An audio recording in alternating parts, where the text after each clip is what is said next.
And so our children are really suffering. Right. And you mentioned the vitamin K, which I think is sort of a new thing that all of a sudden now this is something that children on their first day of birth, when they're born, they need to have this now. All of a sudden, your son wasn't given it there in Holland. They didn't even know about it. So you hadn't even done a lot of research into why this is being given.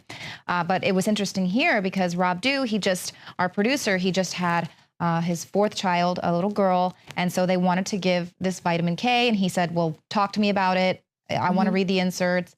And what they were saying was it's just, it's 100% vitamin K. It's completely fine, safe and effective. It's that same talking point, safe and effective. And you actually brought some pretty interesting news to us. So go ahead and talk to us about what was actually going on with this vitamin K. Right. Well, luckily it was kind of a random, although I think nothing is random in the world, conversation with Rob. And I had a nurse send me just last week a photo of the box of the vitamin K injection that they give. And then also a different company, she sent a picture of the vial. And this is things that we would never see when we actually go into the doctor's office. Right. They don't tell us in the hospital. It's just natural. It's vitamin K. Right. Well, on the box, on one of them, because there are two different companies that make it, well, three, but anyway, this was two of them.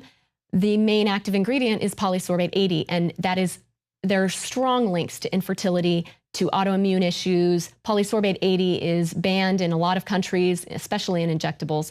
And that's the main active ingredient in one of the vitamin K solutions. In the other one, on the vial, it says contains no more than 100 micrograms per liter of aluminum. And you combine that with the Hep B shot, which is 250 micrograms per liter of aluminum.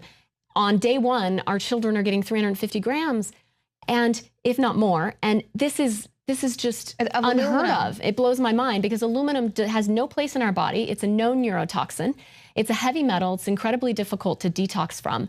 And we're injecting these into the bloodstream. So it goes straight to the vital organs. It's not like when you ingest something and 60% of it is filtered out through the kidney and the natural detox process. Wow. It goes straight to vital organs. And this is happening on day one. So it's not surprising that the U.S. leads the developed world in infant mortality rates and day one mortality rates.